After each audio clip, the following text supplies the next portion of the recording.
ஒரு நிமிடமும் இந்த 3 ஏமாற்றத்தை நீங்கள் சந்திச்சுக்கிட்டே இருக்கீங்க.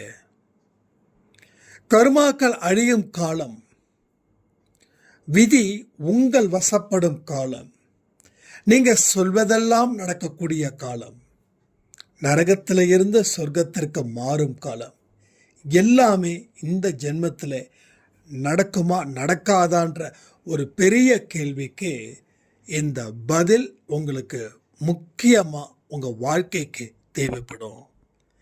யாரையும் நம்பி நீங்கள் இல்லை.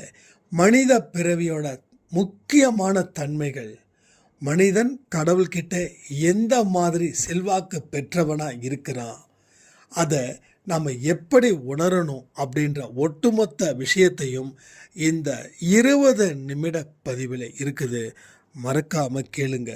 அடுத்த 10 மணி பிரார்த்தனையில் எல்லோரும் கலந்து கொள்ளுங்கள்.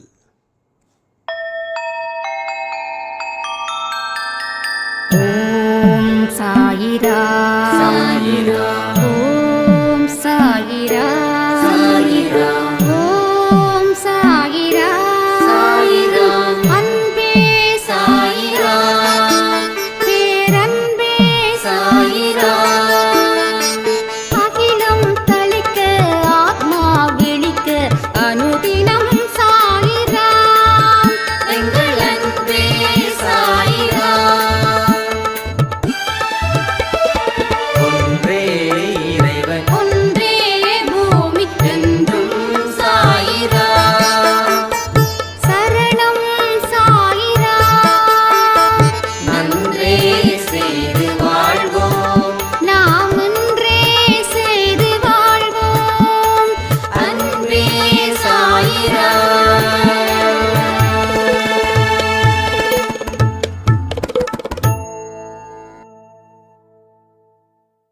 சாய்ராம். என் உயிரின் உயிரானவர்களே, எப்பொழுது என் கர்மா தீரும், எப்பொழுது என் வேதனை தீரும், எப்பொழுது நான் நினைச்சதை எல்லாம் நடக்கும். நான் பல வருஷங்களா காத்துக்கிட்டு இருக்கேன். அன்பே சாயில நான் புதுசா இணைஞ்சிருக்கேன். என்னுடைய வாழ்க்கையில் மாற்றங்கள் வரணும்னு சொல்லி நான் தீவிரமாக எதிர்பார்த்துக்கிட்டு இருக்கேன். எனக்கான பதில்களை நிச்சயமாக சாய்ப்பா ஒரு இடத்துல ஒதுக்கி வச்சிருப்பாரு இல்லை, அந்த பதில்கள் என்னன்னு நான் தெரிஞ்சுக்கணும், எனக்காக கொஞ்சம் பிரார்த்தனை பண்ணுங்க அப்படின்னு ஒரு சாய்ராம் சொல்லியிருந்தாங்க. பிரார்த்தனைகளை எது முடியலையோ அதுக்கு தான் பிரார்த்தனை. எது நம்மால் முடியுமோ அதுக்கு பிரார்த்தனைகள் பெருசாக ஒன்றும் தேவைப்படாது. அடிப்படை விஷயத்தை புரிஞ்சுக்கிட்டா ஒரு சொர்க்கத்தையே நாம் இங்கே பார்க்கலாம், புரிஞ்சுக்கிட்டாவே பார்க்கலாம். அப்போ செயல்பட்டா எப்படி இருக்குன்றத நீங்கள் கொஞ்சம் யோசிச்சு பாருங்கள். உங்களுடைய புரிதல்களை நீங்கள் அதிகப்படுத்துங்க. புரிஞ்சிக்கக்கூடிய பக்குவத்தை கொண்டு வந்து நிறுத்துங்க. நாம் என்ன சாதிச்சிட்டோம் அப்படின்னு நிறைய பேருக்கு திரும்ப திரும்ப ஒரு கேள்விகளை கேட்டு அதன் மூலமாக ஒரு மன அழுத்தத்தை ஏற்படுத்திக்கிறாங்க. நான் திருப்பி கேட்குறேன், நீங்கள் சாதிக்காமல் இந்த மனித பிறவியை எடுக்கவே இல்லை. ஓரறிவு, 2 அறிவு, 3 அறிவு, 4 அறிவு, 5 அறிவு, அதுக்கு அடுத்தது தான் 6வது அறிவு. அப்போ ஒரு அறிவிலையும் நம்ம சில விஷயங்களை செஞ்சுக்கிட்டே இருந்ததால தான் 1வது, 2வது, 3வது, 4வது படிக்கிறது போல் 6வது அறிவை நாம் இங்கே எடுத்திருக்கோம்.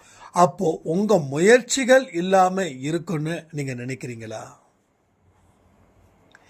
ஏதோ ஒரு முயற்சியை 5வது அறிவில் எடுத்தோம், அதனால் 6வது அறிவு நம்ம ப்ரொமோஷன் ஆகிருக்குது.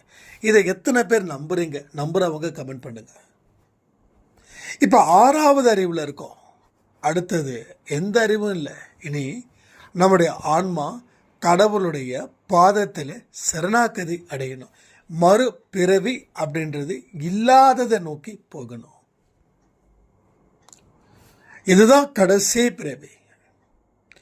7ஆம் அறிவு 8ஆம் அறிவு அதெல்லாம் தெரியல இருக்குதான்னு. ஆனால் 6 அறிவு தான் இஸ் எ எண்டு. இதுதான் ஞானத்தை அடையக்கூடிய ஒரு பிறவியாகவும் இங்கே இருக்குது. 5ஆம் அறிவில் இருக்கக்கூடிய விலங்குகளோ பறவை இனங்களோ 6ஆவது அறிவுக்கு வந்து மனித பிறவியா பிறவி எடுத்து ஞானத்தை அடைஞ்சு அதுக்கப்புறம்தான் இந்த சரணாகதி தத்துவத்தை அடையவே முடியும். அப்போ வாழும் நாட்களில் நாம் சொர்க்கத்தை காண்றவங்களுக்கு தான் இறந்ததுக்கு அப்புறமும் சொர்க்கத்தை காண முடியும். அதாவது மறுபிறவி அப்படின்றது இல்லாமல் போயிடும். அப்போ மறுபிறவி நமக்கு இருக்குது. ஆனால் இது கொஞ்சத்தில் விடாது. இன்னும் நிறைய தான தர்மத்தை நம்ம செய்யும்போது தான் மறுபிறவிக்கு முற்றுப்புள்ளி வைக்க முடியும். மறுபிறவிக்கு குட் பை சொல்ல முடியும். அப்போ எல்லா விஷயத்தையும் நாம் எப்படி புரிஞ்சுக்கிறோம்? அப்போ மனித பிறவியை எப்படி புரிஞ்சுக்கிட்டோம்? இந்த பிறவி கசப்பானதுன்னு சொல்லி நிறைய மனுஷங்க புரிஞ்சிட்ருக்காங்க. அப்போ இந்த பிறவியே வாழ முடியலன்னா மற்ற பிறவிகள் எவ்வளவு கஷ்டம் தெரியுமா?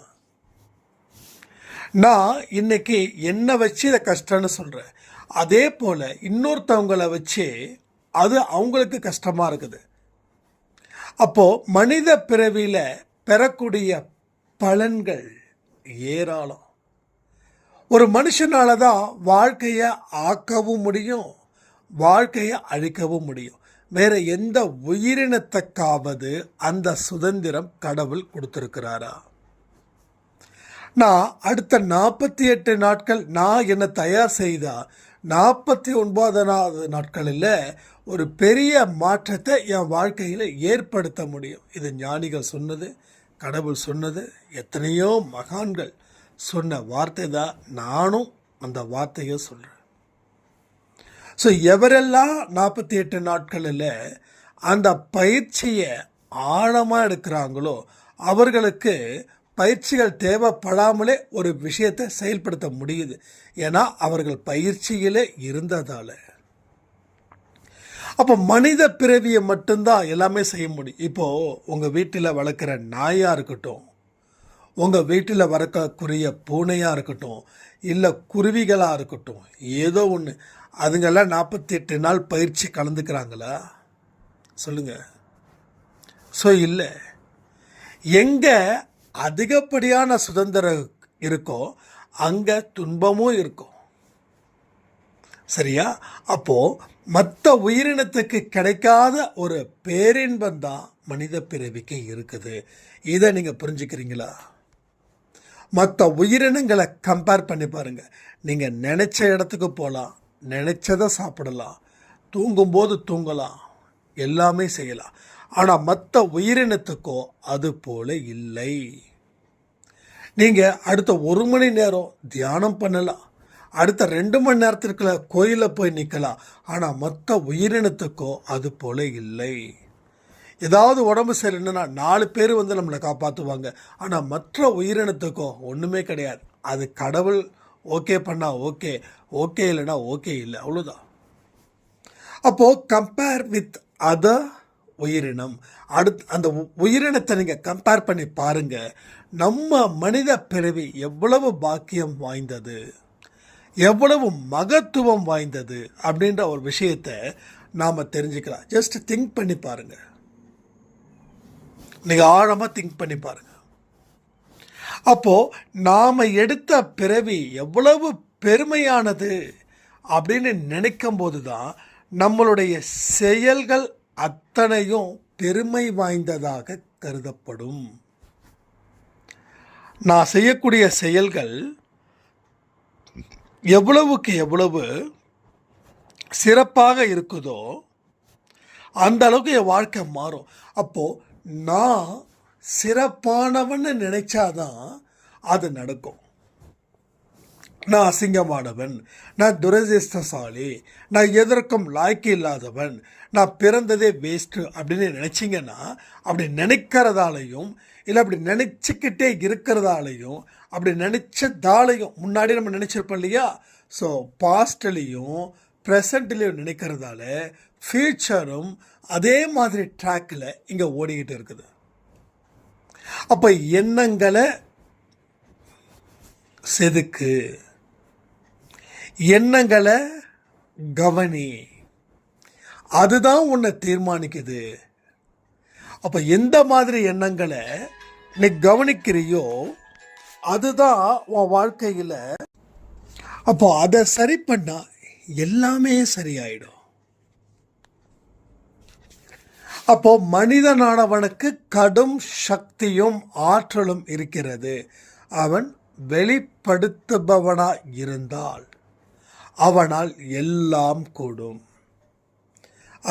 அவனுடைய சக்தியை வெளிப்படுத்தணும். வெளிப்படுத்தலைன்னா எதையுமே அவனால் செய்ய முடியாது. என்னால் முடியாது அப்படின்னு சொல்லக்கூடியவனுக்கு இந்த உலகத்தில் இடமே இல்லை. என்னால் முடியும் அப்படின்னு சொல்கிறவனும் நான் முயற்சி செய்வேன் அப்படின்னு சொல்கிறவனுக்கும் கடவுள் அவனுக்கு பல வழிகளை ஏற்படுத்தி கொடுக்கிறார். எக்கச்சக்கமான வழிகள், ஒன்று இல்லை ரெண்டு இல்லை, ஏகப்பட்ட வழிகள். அப்போ இதையெல்லாம் நம்ம எப்படி அக்செப்ட் பண்ணிக்கிட்டு இருக்கோம்? சரணாகதி தத்துவம்னா என்னது? என் வாழ்க்கையே நான் உங்ககிட்ட கொடுத்துட்டேன் சாயப்பா அப்படின்னு சொல்லி ஓரமாக உட்கார்றது சரணாகதி தத்துவமா? என்னோட பிரச்சனைகள் 1000 இருந்தும் என்னுடைய கடமைகளை நான் சரிவர செய்கிறேன்றது சரணாகதி தத்துவமா? நிறைய விஷயங்கள் கடவுளை பற்றியும் கடவுளுடைய அற்புதத்தை பற்றியும் கடவுளோட வழிகளை பற்றியும் நமக்கு தெரியலை, புரியலை. நிறைய கசப்புகளே நம்ம நினச்சிக்கிட்டு உண்டுக்கிட்டே இருக்கோம். கசப்புகள்ன்றது வாழ்க்கையில் நெகட்டிவ். உங்கள் வாழ்க்கையில் பல சந்தர்ப்பங்களில் நீங்கள் இழந்து போனதையும் துக்கத்தையும் தொடர்ந்து நினைக்கிறீங்களா இல்லையா? உங்களோட நம்பிக்கை அப்படின்றது சும்மா கடுகு அளவில் கூட இல்லை, அதை விட குறைஞ்சிதான் இருக்குது. இப்போ கடுகளவு நம்பிக்கை இருந்தாவே வாழ்க்கையில் ஜெயிக்கலான்னு கடவுள் சொல்கிறாங்க. ஆனால் அதை விட குறைவாக இருக்கு. ஒரு கடுகோட சைஸ் எவ்வளோ பெருசு நம்ம பார்த்துருக்கோம்ல, கடுகு எப்படி இருக்கும் அப்படின்னு. அதில் பெரிய உலக சைஸில் இருக்கா? ஒரு சின்னது, அது கையில் தொடவே முடியாத அளவுக்கு ரொம்ப சின்னதாக இருக்குது. அந்த அளவுக்கு கூட நமக்கு நம்பிக்கை இல்லை அப்படின்னு கடவுள் சொல்கிறார். கடவுள் நிச்சயமாக தான் சொல்கிறார். கடுகளவு நம்பிக்கை இருந்தால் இந்த மலையே நகர்ந்து போ என்று சொன்னாலும் அந்த மலை நகரும். சொன்னது யாருங்க? யார்? பைபிளில் ஜீசஸ் சொல்லியிருக்கார். ஏன்னா கடவுளுடைய தன்மைகளை யார் சொன்னாலும் அதை நம்ம ஏற்றுக்கக்கூடிய இடத்துல நாம் இருக்கோம். அப்போ நமக்கு உண்மையிலேயே அந்த நம்பிக்கை இல்லை. ஆனால் நம்பிக்கை இருக்கிற மாதிரி நாம் நம்மளையும் மற்றவங்களையும் நம்ப வைக்கிறோம். ஸோ ஏமாற்ற முயற்சி செய்கிறோம். ஸோ தொடர்ந்து ஏமாறிக்கிட்டே இருக்கோம். நம்மளை நாம் ஏமாத்துறோம். அடுத்தது நாம் மற்றவங்களை ஏமாத்துறோம். அடுத்தது மற்றவங்க நம்மளை ஏமாத்துறாங்க. இந்த 3 ஏமாற்றுத்தனமை எங்கேருந்து ஆரம்பிக்குதுன்னா நம்மிடமிருந்து ஆரம்பமாகுது. நீ என்ன சொன்ன, நீ என்ன செய்கிற, நீ என்ன செய்யணும்னு நினைச்சியோ அதை ஏன் செய்யாமல் இருக்க? அப்போ இதையெல்லாம் தான் உங்களை நீங்கள் ஏமாற்றுவதற்கு உண்டான வழிகள். இதை நீங்கள் தொடர்ந்து ஏமாற்ற உங்களுடைய ஏமாற்றத்தின் கணக்கு அதிகரிக்கிறது. அதை வெறுத்து போகிறீங்க நீங்கள் வாழ்க்கையில்.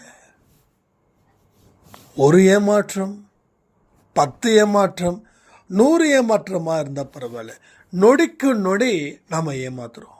நொடிக்கு நொடி நீங்கள் உங்களை தொடர்ந்து ஏமாற்றிக்கிட்டே இருக்கீங்க. இது வரைக்கும் நீங்கள் செய்ய வேண்டிய விஷயங்கள் இவ்வளவு இருக்குது. ஆனால் எதையாவது நீங்கள் செஞ்சீங்களா? ஏன் செய்யலை? அப்போது செய்யாத வரைக்கும் நீங்கள் தொடர்ந்து உங்களை ஏமாற்றிக்கிட்டே இருக்கிறதால பிறர் உங்களை ஏமாற்றுவதற்கு எளிதாக இடத்தை நீங்கள் தரீங்க. இதுதான் உண்மை. நீங்கள் என்ன நினைக்கிறீங்களோ அது செயலில் வந்து நிற்குதுன்றது உங்களுக்கு தெரியும். ஸோ வாழ்க்கையில் பல விஷயத்தை நாம் முறைப்படி செய்யலை, நம்மளை நாம் ஏமாத்தினதால் பெரிய அளவில் இங்கே துக்கத்தையும் துயரத்தையும் தாங்கிக்கிட்டு வாழ வழி இல்லாமல் விழி பிதுங்கி நிற்கிறோம். அப்போ உங்கள் மனசாட்சி கிட்ட கேட்டு பாருங்க, என்னென்னலாம் நான் என்ன ஏமாத்தினேன், எது எல்லாம் நான் செய்யறேன்னு சொல்லி இப்போ வரைக்கும் செய்யலை, என்னுடைய வாழ்க்கையில் முன்னேற்றத்தை நான் எந்த அளவுக்கு கெடுத்துக்கிட்டேன். இதற்கு எல்லா கேள்விகளை ஆழமாக உங்கள் மனசுக்குள்ளே இருந்து கேளுங்க. அது நிறைய பதில்களை உங்களுக்கு கொடுக்கும். அந்த பதில்கள் உங்கள் மனசை முதல்ல கொள்ளும். அது கொன்னதுக்கு அப்புறம்தான் உங்கள் வாழ்க்கையில் அடுத்த விஷயத்துக்கு தகுந்த நடவடிக்கைகளை அது எடுக்கவும் செய்யும்.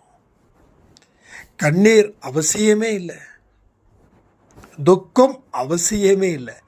அதையும் உங்களுக்கு அது புரிய வைக்கும். எல்லாமும் நடக்கும். எல்லாமும் ஒரு காலத்தில் நடந்தே தீரும். இந்த ஜென்மத்தில் கண்டிப்பாக நீங்கள் சாதிப்பீங்க. அது எது மாதிரி சாதனையாக இருக்குதுன்றது கடவுளுக்கும் தான் தெரியும். உங்கள் வயதிற்கு ஏற்ற மாதிரியான சில நிகழ்வுகள் உங்கள் வாழ்க்கையில் நல்லது நடக்கிறது போல இருக்கும். அது பெரிய மாற்றத்தையும் மன மகிழ்ச்சியையும் அது நிச்சயமாக ஏற்படுத்தும். எல்லாமே ரெஃப்ரெஷ் பண்ண முடியும். ஒரு வீடு இருக்குது, ஆதி காலத்து வீடு. நாம் நினைச்சது போல் அந்த வீடு இல்லை. அப்போ என்ன பண்ணணும்? அந்த வீட்டை சரி பண்ண முடியுமா, இல்லை அந்த வீட்டை இடித்து கட்டணுமா? அப்போ 1-2 விஷயம் தான் நம்ம நினச்சது இல்லைன்னா அது சரி பண்ணிக்கலாம். ஒட்டு மொத்தமாக A to Z எல்லாமே தப்பாக இருக்குதுன்னா என்ன பண்ண முடியும்? ஃபுல்லாக இடிச்சிட்டு கட்டணும். அப்போது நம்மளுடைய எண்ணங்கள் ரொம்ப பலகீனமாக இருக்குது. நம்ம எண்ணங்கள் ரொம்ப மோசமாக இருக்குது. நம்ம எண்ணங்கள் எதற்கும் சரி வராதது போல் இருக்குது. அதனுடைய பாதிப்பு தான் இன்னைக்கு. அப்போ என்ன பண்ணணும்? ஒட்டு மொத்தத்தையும் மாற்றணும். சிஸ்டமே சரியில்லைன்னு சொல்கிறாங்க இல்லையா?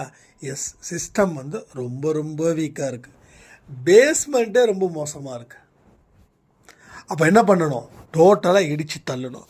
உங்கள் எண்ணங்கள், உங்கள் ஆசைகள் எல்லாமே தப்பாக இருக்குது. 1-2 அட்ஜஸ்ட் பண்ண முடியல. எல்லாமே மிஸ்டேக்காக இருக்குது. எல்லாமே மிஸ்டேக்காக இருக்கிறதால தான் ஒட்டு மொத்தமாகவே மாற்ற வேண்டிய சூழ்நிலைகளில் நீங்கள் தள்ளப்படுகிறீர்கள். அப்போ இதற்கு என்ன பதில்? இதற்கு எந்த மாதிரியான விஷயத்தை நம்ம செய்ய முடியும் அப்படின்னா, புது எண்ணங்களை உருவாக்கணும், புது சிந்தனைகளை உருவாக்கணும். அதற்கு நிறைய காதை கொடுத்து கேட்கணும், கொஞ்சம் பேசுகிறத நிறுத்தணும். எந்த நேரத்திலையும் உங்கள் கடமைகளை நிறுத்தவே கூடாது. இதை எல்லா விஷயத்தையும் நீங்கள் தொடர்ந்து செய்ய செய்ய உங்கள் மேலே உங்களுக்கு ஒரு நல்ல ஒப்பீனியன் ஏற்படும். அந்த ஒப்பீனியன்ஸ் என்ன பண்ணும்? உங்களுக்குள்ள ஒருத்தர் இருக்கான்றதை நம்புங்கள. அப்போது நம்புனாதான் அவன் நல்ல சிறப்பாக செயல்படுவான் அப்படின்ற ஒரு எண்ணமும் அந்த ஓட்டத்துக்கு இன்னும் உயிர் கொடுக்கும். அப்போது என்ன தேவைகள் அப்படின்றத நம்ம பார்த்து அதற்கு தகுந்த மாதிரி கடவுள்கிட்ட முறையிட்டு அதை பெற்றுக்கொண்டு அதன் மூலமாக நீ வளர்ச்சியை அறுவடை செய். உன்னோட வளர்ச்சி அப்படின்றது ஒரு மாபெரும் ஒரு கடவுள் கொடுக்கக்கூடிய ஒரு ஆசீர்வாதமாக இங்கே மாறுது. உனக்கு தேவையானதை கடவுள் உனக்கு ஒவ்வொன்றாக கொடுக்கிறார். அது எல்லாத்தையும் சரி பண்ணி உன்னோட வாழ்க்கையை மாற்று, உன் பயணத்தை மாற்று. இதை எல்லாத்தையும் நீ சரி பண்ணு, உன் வாழ்க்கையில் நீ வெற்றி பெறுவ. ஸோ உங்களை நீங்கள் ஏமாற்றக்கூடாது. பொது எண்ணங்களை உருவாக்கணும். இந்த கர்மா அது இதெல்லாம் எப்போ அழியும், எப்போ நல்ல வாழ்க்கையை கொடுக்குன்னா மேற்கொண்ட இத்தனை விஷயத்தையும் நீங்கள் சரி வர செய்யும்போது உங்கள் வாழ்க்கையில் மிக பெரிய வளர்ச்சி ஏற்பட்டு ஒரு சந்தோஷத்தையும் ஆனந்தத்தையும் நீங்கள் அனுபவிப்பீர்கள் சொல்லி இந்த பதிவை நான் முடிக்கிறேன். நைட்டு 10 மணிக்கு பிரார்த்தனை இருக்குது. தயவு செய்து எல்லோரும் பிரார்த்தனை செய்யும்படி, கூட்டு பிரார்த்தனை செய்யும்படி. உங்களுக்கு பதிவு கரெக்டாக 10 மணிக்கு பப்ளிஷ் ஆகும். அதில் என்ன சொல்லப்பட்டு இருக்கிறதோ அதை நீங்கள் நிச்சயமாக பிரார்த்தனை பண்ணுங்கள். நீங்கள் செய்யக்கூடிய பிரார்த்தனை பலருக்கு பயனுள்ளதாக அமையன்னு சொல்லி இந்த பதிவை நான் முடிக்கிறேன். ஜெய் சாய்ராம்.